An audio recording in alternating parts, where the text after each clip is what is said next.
अब चलिए आगे बढ़े। सुनो यूपी के मॉर्निंग एडिशन का वक्त है। कानपुर देहात अग्निकांड से जुड़ी हुई बड़ी खबर आपको बता दें। मां बेटी की मौत के मामले में 2 आरोपी गिरफ्तार किए गए हैं। आरोपी जेसीबी चालक को गिरफ्तार किया गया और लेखपाल को गिरफ्तार किया गया है। बाकी जितने भी आरोपी हैं उनके बारे में अभी तक जानकारी है कि उनको लेकर दबिश लगातार जारी है। आज बिठूर घाट पर परिजन अंतिम संस्कार करने को राजी हुए हैं। अंतिम संस्कार करेंगे। मां और बेटी के शवों का अंतिम संस्कार पुलिस और प्रशासन की मौजूदगी में करवाया जाएगा, जिसमें बीजेपी के जिला स्तर के नेता भी शामिल होंगे। और कड़ी सुरक्षा व्यवस्था के बीच में अंतिम संस्कार करवाने की जिला प्रशासन और पुलिस ने वहां पर पूरी तैयारी कर रखी है। तो देखिए, अग्निकांड के जो गुनहगार हैं उन पर शिकंजा कसने की बात प्रशासन लगातार कर रहा है। लेखपाल और जेसीबी ड्राइवर को अभी तक गिरफ्तार किया गया है। डिप्टी सीएम ब्रजेश पाठक ने कानपुर देहात के पीड़ित परिजनों से बात करके उनको आश्वस्त किया है। उनकी मांगों को पूरा करने का उनको भरोसा दिया, साथ ही दोषियों पर कड़ी कार्रवाई करने की बात कही है। दरअसल परिजनों ने डिप्टी सीएम के सामने 1 करोड़ रुपए की आर्थिक सहायता, दोनों भाइयों के लिए सरकारी नौकरी, जमीन के पट्टे के अलावा आरोपियों पर सख्त कार्रवाई और सीएम से मिलने की मांग की है। कानपुर की घटना को सरकार ने बहुत ही गंभीरता के साथ लिया है। एसडीएम सहित जितने भी अधिकारी कर्मचारी मौके पर दोषी पाए गए हैं उनके खिलाफ जो एफआईआर की आदेश हो गए हैं, एफआईआर हो गई है और इसमें हम सख्त कार्रवाई करेंगे, कड़ी से कड़ी सजा देंगे। पूरी सरकार पीड़ित परिवार के साथ खड़ी है। जिन भी ऑफिसर्स की, अधिकारियों की, कर्मचारियों की लापरवाही पाई जाएगी उनके खिलाफ हम सख्त कार्रवाई करेंगे। इसको हमने गंभीरता से लिया है और किसी को हम छोड़ेंगे। कृपया देखिए, विभिन्न राजनीतिक दल इसको राजनीतिक जामा पहनाने का प्रयास कर रहे हैं, ये गलत है। हमारी सरकार पीड़ित पक्ष के साथ खड़ी है। हम किसी भी स्थिति में कानून के राज का एक प्रतिनिधिमंडल भेज रहा है सपा, देखिए वो केवल राजनीतिक वितंडा खड़ा कर रहे हैं। हमारी सरकार पीड़ित परिवार के साथ खड़ी है और इसमें कड़ी से कड़ी कार्रवाई करें, किसी को नहीं छोड़ेंगे। और इधर कानपुर से खबर है कि प्रशासन की टीम सुबह से 6 बजे से ही शवों के अंतिम संस्कार के लिए मड़ोली गांव में मुस्तैद दिखाई दे रही है। कुछ ही देर बाद दोनों शवों को कानपुर नगर के बिठूर घाट पर ले जाया जाएगा और वहीं पर प्रशासन और पुलिस की मौजूदगी में अंतिम संस्कार किया जाएगा। अंतिम संस्कार की प्रक्रिया शुरू हो गई है। हमारे साथ उनके बेटे मौजूद हैं, हम बात करेंगे कि अब कितना इंतजार है शव का अंतिम संस्कार के लिए। मतलब यहाँ की जो गांव की हमारी जो विधि के हिसाब से जो भी होता है, तो गांव के लोग आएंगे, उसके बाद हम लोग यहाँ से 8 बज जाएगा, 8 के आसपास यहाँ से निकलेंगे घाट बिठूर के लिए। जो अंतिम संस्कार की बात है वो अंतिम संस्कार कहाँ कराया जाएगा? जी बिठूर घाट, बिठूर में करा। जी। अच्छा, जब पोस्टमार्टम जो हुआ है वो पूरी वीडियोग्राफी और पैनल के साथ हुआ है, संतुष्टि है पूरी? जी संतुष्टि। तो अब जो यहाँ से बॉडी जाएगी अंतिम संस्कार के लिए, पुलिस तमाम मौजूद है यहाँ पर, उसके साथ में जा रहे हैं आप लोग? जी पुलिस सब लोग साथ में जा रहे हैं। तो फिलहाल अभी अंतिम संस्कार प्रक्रिया स्टार्ट हो रही है। लमसम कितनी देर बाद यहाँ से आप लोग रवाना होंगे कानपुर नगर के लिए? यहाँ 8 बजे के आसपास हम लोग यहाँ से 9 बज जाएगा, 9 बजे के आसपास रवाना होंगे यहाँ से बिठूर के लिए। और लोग भी बहुत सहयोग कर रहे हैं और मेरे ख्याल से अगले 1 घंटे में यहाँ से हम निकल जाएंगे और 1 आध घंटे में वहाँ पे पहुँच जाएंगे। समय भी आप देख रहे हैं कि करीब 6:30 बज चुका है और अब बस इंतज़ार इस बात का है कि यहाँ से जैसे ही तैयारियाँ पूरी होंगी वैसे ही शव वाहन के माध्यम से कानपुर नगर के बिठूर घाट में दोनों शवों को ले जाया जाएगा और वहाँ पर विधिपूर्वक उनका अंतिम संस्कार कराया जाएगा। तो हमारी सुबह की रिपोर्ट आप देख रहे थे, वहां पर पुलिस बल मुस्तैद है। अब चलिए आगे बढ़े, कुछ डिटेल आपको बता दें। मां बेटी की मौत के मामले में अब तक क्या कुछ हुआ है ये आप जान लीजिए। कानपुर देहात पुलिस ने 2 आरोपियों को अभी तक गिरफ्तार किया है। वो 2 आरोपी कौन है? जेसीबी ड्राइवर जिसको गिरफ्तार किया गया और लेखपाल को भी गिरफ्तार किया गया है।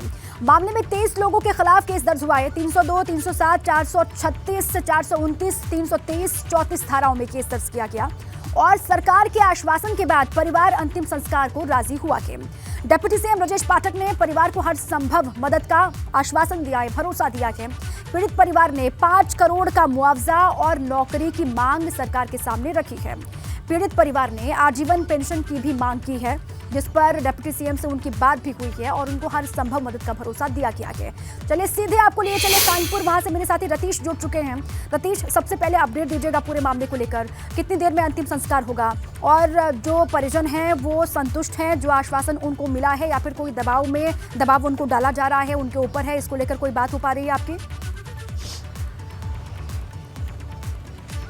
देखिए, सबसे पहले आपको अभी का अपडेट दे दूं कि कानपुर देहात के मड़ौली गांव से परिजन शवों को लेकर के कानपुर के बिठूर के लिए निकल गए हैं। बिठूर ऐतिहासिक जगह है, वाल्मीकि आश्रम के बगल में शमशान घाट है, वहां पर दोनों शवों का अंतिम संस्कार किया जाएगा। लेकिन यहां तक पहुंचने में उनको 1 घंटे तक का समय लग जाएगा, यानी 1 घंटे बाद पूरी सुरक्षा घेरे में पुलिस के और प्रशासन के लोग यहां शवों को लेकर आ रहे हैं। अगर कल की बात की जाए तो कल पैनल पोस्टमार्टम कराया गया था, वीडियोग्राफी कराई गई थी, जिसके बाद परिजन काफ़ी संतुष्ट नजर आ रहे थे। डिप्टी सीएम ब्रजेश पाठक ने जब बातचीत की, आश्वासन दिया, तमाम बातों को, मांगों को सुना और उसके बाद आश्वासन दिया तो परिजन तब तैयार हुए थे, करीब 24 घंटे बाद तैयार हुए थे शवों को वहां से मौके से हटाने पर। और उसके बाद आश्वासन मिला सरकार की तरफ से, अधिकारियों की तरफ से।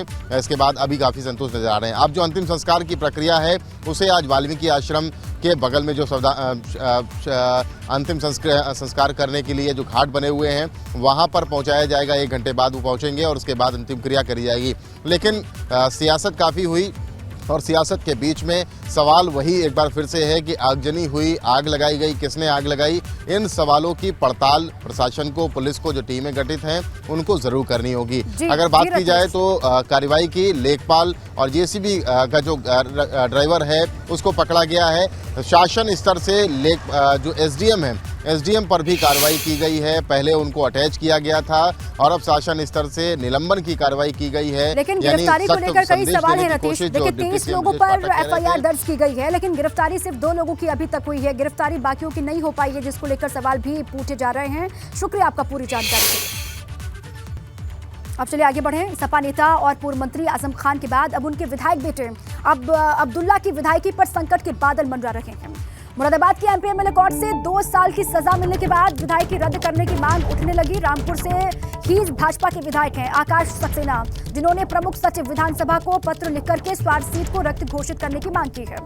दरअसल मुरादाबाद के छजलैट थाने में साल 2008 में एक केस में आजम और अब्दुल्ला को 2-2 साल की सजा सुनाई गई थी। हालांकि उन्हें जमानत तो मिल गई, लेकिन सुप्रीम कोर्ट की गाइडलाइंस के अनुसार विधायकी पर संकट जरूर है। इसी को लेकर आकाश सक्सेना ने लोक प्रतिनिधित्व अधिनियम 1951 के तहत विधानसभा सदस्यता समाप्त करने की मांग रखी है। भाजपा विधायक ने अब्दुल्ला की विधायकी समाप्त करने की मांग की। अब अब्दुल्ला आजम की जो विधायकी है उस पर संकट के बादल मंडरा रहे हैं। विस्तार से आपको जानकारी दें, अब्दुल्ला की विधायकी बचेगी या फिर जाएगी, इसको लेकर सवाल है। भाजपा विधायक है आकाश सक्सेना ने अब्दुल्ला को लेकर एक चिट्ठी लिखी है। अब्दुल्ला की विधानसभा सदस्यता रद्द करने की मांग को लेकर चिट्ठी लिखी गई आकाश सक्सेना की तरफ से और विधानसभा के प्रमुख सचिव को यह खत लिखा गया है। लोक प्रतिनिधित्व अधिनियम 1951 के तहत विधायकी खत्म करने की मांग की गई है। अब्दुल्ला 2008 में नाबालिग थे और ऐसे में हाईकोर्ट से राहत उनको मिल सकती है, ये जानकारी मिल रही है। स्वार टांडा विधानसभा सीट से विधायक हैं इस वक्त अब्दुल्ला आजम। छजलैट मामले में अब्दुल्ला आजम को 2 साल की सजा हुई थी, तब नाबालिग थे, तो क्या इसका फायदा अब मिलेगा? इसको लेकर कहा जा रहा है कि राहत जरूर मिल सकती है, इसको लेकर संभावनाएं बनी हुई है। तो उधर आज रामपुर की एमपी एमएलए कोर्ट में आजम खान से संबंधित 2 मामलों की सुनवाई भी होने वाली है। अब्दुल्ला आजम के 2 जन्म प्रमाण पत्र मामला और साथ ही हेट स्पीच के मामले में ये सुनवाई होगी। 313 सीआरपीसी के तहत बयान दर्ज किए जाने हैं। दरअसल अब्दुल्ला के 2 जन्म प्रमाण पत्र के मामले में अब्दुल्ला आजम समेत आजम खान और पत्नी तजीन फातिमा आरोपी हैं और साथ ही हेट स्पीच के मामले में आजम खान खुद आरोपी हैं। इन दोनों ही मामलों में आरोपित अभियुक्तों के बयान दर्ज किए जाएंगे, तीनों के बयान लिए जाएंगे। अब चलिए सीधे आपको ले चले इन दोनों ही मामलों पर विस्तार से बातचीत कर लेते हैं, जानकारी लेते हैं। अब्दुल्ला उबैदुर रहमान मेरे साथ जुड़े हैं मुरादाबाद से, उनका ही रुख कर लेते हैं। उबैदुर रहमान, देखिए आकाश सक्सेना ने जो पत्र लिखा है विधानसभा के सचिव को, उसको लेकर भी ये कहा जा रहा है कि देखिए विधानसभा की सदस्यता जो है वो जाएगी या फिर रहेगी अब्दुल्ला आजम की, इसको लेकर भी अपडेट दीजिएगा। और साथ ही आज 2 मामलों में एमपी एमएलए कोर्ट में भी सुनवाई होने वाली है मुरादाबाद में। उबैदुर रहमान। जी दीपा, मैं आपको बता दूं जो पहला मामला है जो 2008 की घटना में आजम खान के बेटे अब्दुल्ला आजम जो समाजवादी पार्टी के विधायक हैं स्वार विधानसभा रामपुर से, उनको 2 साल की सज़ा हुई है। तो एक तो आकाश सक्सेना जो रामपुर से भाजपा के विधायक हैं और आजम खान के धुर विरोधी हैं, उन्होंने कल चिट्ठी लिखी थी विधानसभा सचिव को और एक और जानकारी मैं आपको बता दूं कि मुरादाबाद की जो अदालत ने सज़ा सुनाई है उसकी चिट्ठी मुरादाबाद के जिलाधिकारी शैलेंद्र कुमार सिंह ने सचिवालय को भेज दी है। यानी कि जो जनप्रतिनिधियों को सज़ा होती है उसकी सूचना जिलाधिकारी विधानसभा को देते हैं। तो विधानसभा के सदस्य हैं अब्दुल्ला आजम और विधानसभा सचिव को चिट्ठी मुरादाबाद से जा चुकी है। आज या कल में विधानसभा के सचिव जो हैं ये फैसला लेंगे कि इनकी जो सीट है ये रिक्त की जाए या नहीं की जाए, क्योंकि 2 साल की सज़ा हुई है और ऐसे में संभावना यही है कि विधानसभा में इनकी सदस्यता अब्दुल्ला आजम की रद्द हो जाएगी और उसके बाद रामपुर में एक बार फिर उपचुनाव का बिगुल जो है वो बच जाएगा, जिसकी संभावनाएं बहुत ज़्यादा हैं। और दूसरा जो मामला है, एक तो ये हुआ कि अब्दुल्ला आजम को सज़ा हो चुकी है और उनकी विधानसभा की सदस्यता पर अब खतरा मंडरा गया। आकाश सक्सेना के बाद जिलाधिकारी मुरादाबाद ने भी चिट्ठी विधानसभा सचिव को भेज दी है, उस पर फैसला आएगा और उसके बाद चुनाव आयोग तय करेगा कि उपचुनाव कब होने हैं। लेकिन अब्दुल्ला आजम की जो कम उम्र का मामला है, तो 2 जनप्रतिनिधि हैं, उसमें आज रामपुर की स्पेशल एमपीएमएलए कोर्ट में सुनवाई होगी। शुक्रिया, जो भी अपडेट वो आपसे लेने की कोशिश होगी। शुक्रिया पूरी जानकारी के लिए। इटावा से बड़ी खबर। इटावा में सपा विधायक प्रदीप यादव को पुलिस ने नजरबंद किया। प्रदीप यादव के आवास के बाहर भारी पुलिस बल तैनात रहा। सपा अध्यक्ष नरेश उत्तम पटेल ने आज लखनऊ बुलाया हुआ था, लेकिन ये बड़ी जानकारी मिल रही है इटावा से। समाजवादी पार्टी के विधायक है प्रदीप यादव, जिनको पुलिस ने नजरबंद किया है। खबर यह है कि उनके आवास के बाहर पुलिस बल बड़ी संख्या में मौजूद है, तैनात किया गया है। नरेश उत्तम पटेल, जो कि समाजवादी पार्टी के प्रदेश अध्यक्ष हैं, उन्होंने उनको लखनऊ बुलाया हुआ था। इसी बीच में जानकारी मिल रही है कि प्रदीप यादव को पुलिस ने नजरबंद किया है। उनके आवास के बाहर बड़ी संख्या में पुलिसकर्मी तैनात किए गए हैं। वहां की तस्वीर भी आप देख पा रहे हैं किस तरीके से पुलिस का पहरा यहां पर है। नजरबंद किया गया है प्रदीप यादव को। अब इसके पीछे की वजह क्या बताई जा रही है, इसको लेकर भी और डिटेल सामने आएंगे। लेकिन जानकारी है कि नरेश उत्तम पटेल से मिलने के लिए वो लखनऊ जा रहे थे, लेकिन उससे पहले इस तरीके से नजरबंद उनको किया गया।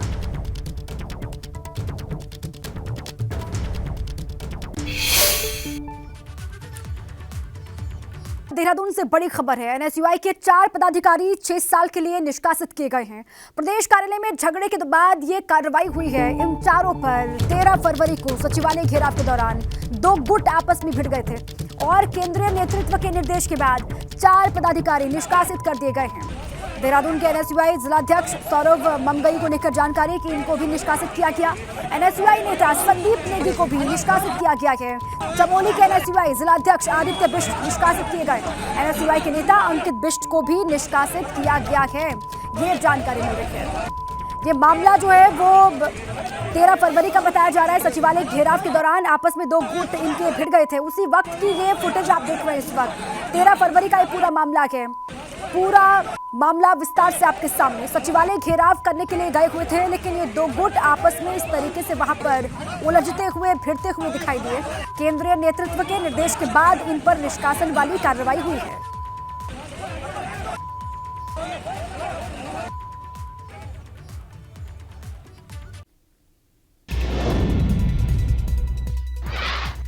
सपा विधायक अब्बास अंसारी को चित्रकूट जेल से किया गया शिफ्ट। अब्बास को किसी भी वक्त पहुंचाया जा सकता है कासगंज जेल। गोरखपुर में पूर्वांचल को बड़ी सौगात देंगे सीएम योगी। आज महायोगी गुरु गोरखनाथ विश्वविद्यालय की ओपीडी का करेंगे शुभारंभ। 300 करोड़ की लागत से 50 एकड़ में बन रहा है प्रदेश का पहला आयुष विश्वविद्यालय। कानपुर देहात में मां बेटी की मौत के मामले में कार्रवाई। जेसीबी चालक और लेखपाल को किया गया गिरफ्तार। बाकी आरोपियों की तलाश तेज। आज राजधानी लखनऊ में G20 की बैठक का आखिरी दिन। 3 दिवसीय G20 की डिजिटल इकोनॉमी ग्रुप की बैठक का समापन होगा। आज सभी देशों के प्रतिनिधि अपनी बात रखेंगे। दिल्ली में आज कैबिनेट की बैठक होगी। पीएम मोदी करेंगे बैठक की अध्यक्षता। सुबह 10:30 बजे मीटिंग होगी। 10वीं और 12वीं के छात्रों की बोर्ड परीक्षा का आगाज। आज से सीबीएसई की बोर्ड परीक्षाओं की शुरुआत। नकलविहीन परीक्षा को लेकर सुरक्षा के तगड़े इंतजाम। आगरा के ताजगंज थाना क्षेत्र की बसई मंडी में लगी भीषण आग। देर रात अचानक से आग लगने से हड़कंप। फायर ब्रिगेड की टीम ने पाया काबू। शाहजहांपुर में प्रेमिका के घर में प्रेमी ने खुद को किया आग के हवाले। आग में बुरी तरीके से झुलसा। पुलिस ने अस्पताल में भर्ती करवाया। और यहाँ में पुलिस का ऑपरेशन लंगड़ा जारी। मुठभेड़ के बाद शातिर अपराधी गिरफ्तार हुआ। बदमाश के 3 साथियों को भी पुलिस ने गिरफ्तार किया। अब आइए आगे बढ़ते हैं, आपको दिखाते हैं 10 मिनट में 50 खबरें।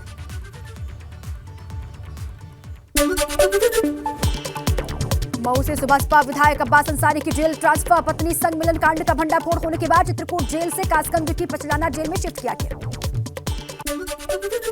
आज रामपुर के एमपी एमएलए कोर्ट में आजम खान से संबंधित 2 मामलों की सुनवाई। अब्दुल्ला के 2 जन्म प्रमाण पत्र और हेट स्पीच के मामले में दर्ज होंगे आजम, अब्दुल्ला, तजीन फातिमा के बयान। आज पूर्वांचल को बड़ी सौगात देंगे सीएम योगी। राज्य आयुष विश्वविद्यालय में ओपीडी का शुभारंभ करने वाले हैं। गोरखपुर समेत पूर्वांचल, बिहार, नेपाल के लोगों को इसका फायदा मिलेगा। लखनऊ जेल में बंद पूर्व मंत्री गायत्री को मिली 1 हफ्ते की पैरोल। 5 मार्च को बेटी की शादी के लिए मिली है 1 हफ्ते की पैरोल। हाईकोर्ट की लखनऊ बेंच ने पैरोल दी है।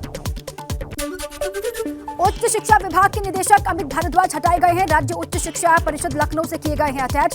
संयुक्त सचिव ब्रह्मदेव को दिया गया निदेशक का चार्ज।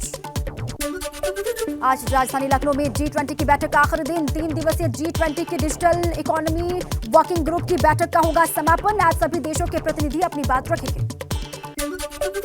यूपी पुलिस को और स्किल्ड बनाने के लिए डीजीपी ने अमेरिकी दूतावास के प्रतिनिधि मंडल के साथ बैठक की। Soft skill, latest technology, cyber crime management पर चर्चा। 10वीं और 12वीं के छात्रों की बोर्ड परीक्षा का आगाज। आज से सीबीएसई की बोर्ड परीक्षाओं की शुरुआत। नकल विहीन परीक्षा को लेकर सुरक्षा के कड़े इंतजाम। यूपी में बोर्ड एग्जाम को लेकर सरकार का बड़ा ऐलान। परीक्षा में नकल कराने वालों पर लगेगा एनएसए। नकल में शामिल निरीक्षकों पर दर्ज होगी एफआईआर। परीक्षा में बाधा पहुंचाने पर गैंगस्टर एक्ट के तहत कुर्क वाली कार्रवाई होगी। कानपुर देहात अग्निकांड मामले में 2 आरोपी गिरफ्तार किए गए हैं। पुलिस ने आरोपी जेसीबी चालक और लेखपाल को पकड़ा है। बाकी आरोपियों की तलाश के लिए लगातार दबिश जारी। आज बिठूर घाट पर परिजन करेंगे अंतिम संस्कार। सिद्धार्थनगर में अपना दल एस के बागी नेता हेमंत चौधरी ने नई पार्टी के गठन का ऐलान किया। उन्होंने अपनी नई पार्टी राष्ट्रीय जनक्रांति पार्टी का गठन करने के बाद समर्थकों को संबोधित किया। अनुप्रिया और आशीष पटेल पर गंभीर आरोप भी लगाए।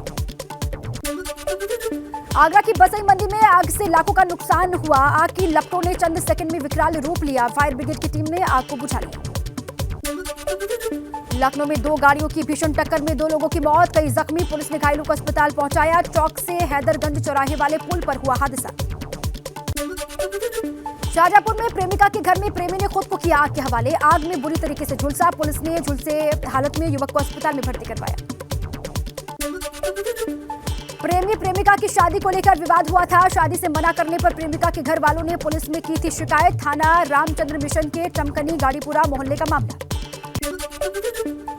औरैया में पुलिस का ऑपरेशन लंगड़ा जारी है। मुठभेड़ के दौरान शातिर बदमाश को लगी गोली। बदमाश के 3 साथियों को भी पुलिस ने किया गिरफ्तार।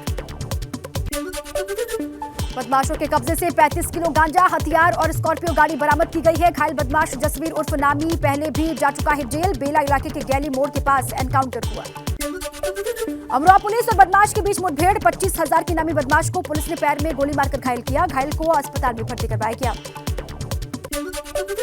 बदमाश पर सराफा व्यापारी से लूट का था आरोप। उस पर 12 से ज्यादा लूटपाट के मुकदमे दर्ज हैं। गाजियाबाद में रहकर आसपास के जिलों में लूटपाट किया करता था।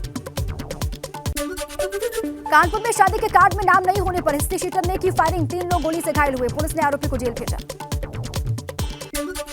प्रतापगढ़ में दुकान पर बमबाजी से आक्रोशित व्यापारियों ने किया प्रदर्शन। बाजार बंद करके सड़क को जाम किया। व्यापारियों के आक्रोश को लेकर प्रशासन अलर्ट। दबंगों की गिरफ्तारी की मांग पर अड़े व्यापारी। मुजफ्फरनगर में बेखौफ दबंगों ने युवक को गोली मारकर उतारा मौत के घाट। 200 रुपए को लेकर विवाद हुआ था, जिसके बाद हत्या। जांच में जुटी पुलिस। कुशीनगर में मुख्यमंत्री सामूहिक विवाह के पंडाल में दिखा अनोखा नजारा। एक साथ गूंजे वेद मंत्र और कुरान की आयतें। एक दूजे के हुए 642 जोड़े। गाजियाबाद में युवकों के हुड़दंग के वायरल वीडियो पर कार्रवाई। पुलिस ने दोनों युवकों को गिरफ्तार करके गाड़ी को सीज किया। सुल्तानपुर में भाजपा नेता और उसके समर्थकों पर पुलिस ने दर्ज किया मामला। ठेका पट्टा देने में मनमानी का आरोप है। विरोध करने पर समर्थकों से मारपीट की बात। पिटाई का वीडियो वायरल हो रहा। कौशाम्बी में बेटे ने मामूली कहा सुनने के बाद पिता को पीट कर उतारा मौत के घाट। पुलिस ने आरोपी को हिरासत में लिया। शराब के नशे में धुत था बेटा। दावत पर गए हुए थे परिवार के अन्य लोग। इटावा के चकवा खुर्द में युवक की हत्या से सनसनी। उनकी 12 साल की भांजी से छेड़छाड़ के आरोप में 2 पक्षों में हुई थी मारपीट। घायल युवक की मौत के बाद उसके भाई ने लगाई सुरक्षा की गुहार।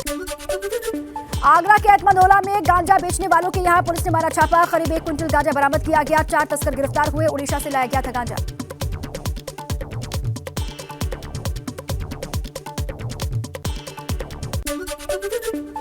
मऊ में मार्केट करने आए शख्स की बाइक की डिग्गी तोड़कर बदमाश। बाइक सवार 2 बदमाशों ने उड़ाया 1 लाख कैश। कागजात लेकर फरार। सीसीटीवी फुटेज के आधार पर जांच कर रही है पुलिस।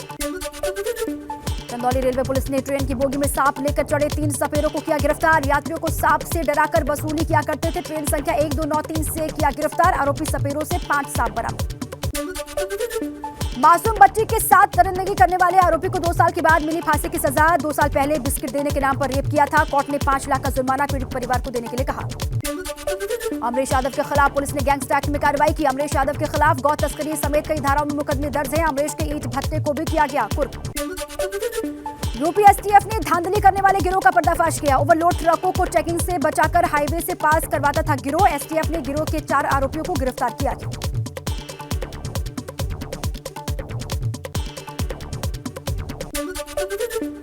स्कूल छात्रों की किताबें बेचने के आरोपी को पुलिस ने रंगे हाथ पकड़ा है। कबाड़ी को बेचने के लिए गाड़ी में भरी जा रही थी किताबें। मुखबिर की सूचना पर कार्रवाई। दिल्ली में आज कैबिनेट की अहम बैठक। प्रधानमंत्री मोदी करेंगे कैबिनेट की बैठक की अध्यक्षता। सुबह 10:30 बजे मीटिंग होगी। एयरबस और बोइंग से एयर इंडिया की 470 विमान की डील। पीएम मोदी ने बताया ऐतिहासिक। फ्रांस और अमेरिका के राष्ट्रपति ने बात की। डील पर जताई खुशी। संघ प्रमुख मोहन भागवत का बयान। एक विचारधारा और एक व्यक्ति देश को बनाए बिगाड़ नहीं सकता। बोले राजा का मतलब होता है सेवक, शासक नहीं।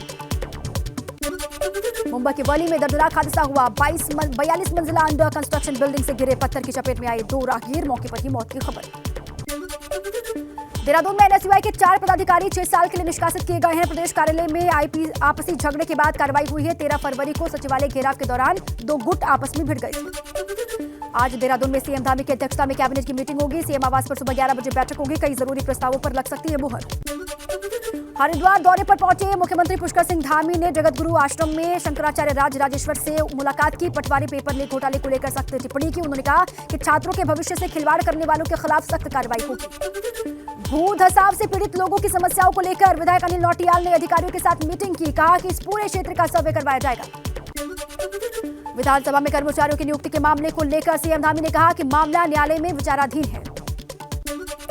जोशीमठ संकट को लेकर केंद्रीय 8 एजेंसियों ने एनडीएमए को सौंपी अपनी रिपोर्ट। राज्य सरकार विस्थापन को लेकर जल्द निर्णय ले सकती है। नाबालिग से छेड़छाड़ मामले में कर्णप्रयाग पुलिस ने आरोपी को गिरफ्तार किया। पॉक्सो एक्ट के तहत मुकदमा दर्ज करके पुलिस आगे की कार्रवाई में जुटी हुई है।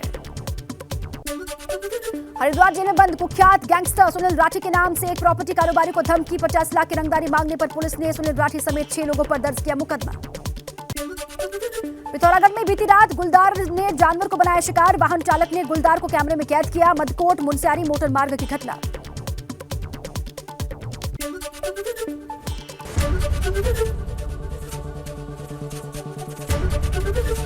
एबीपी गंगा, खबर आपकी, जुबान आपकी।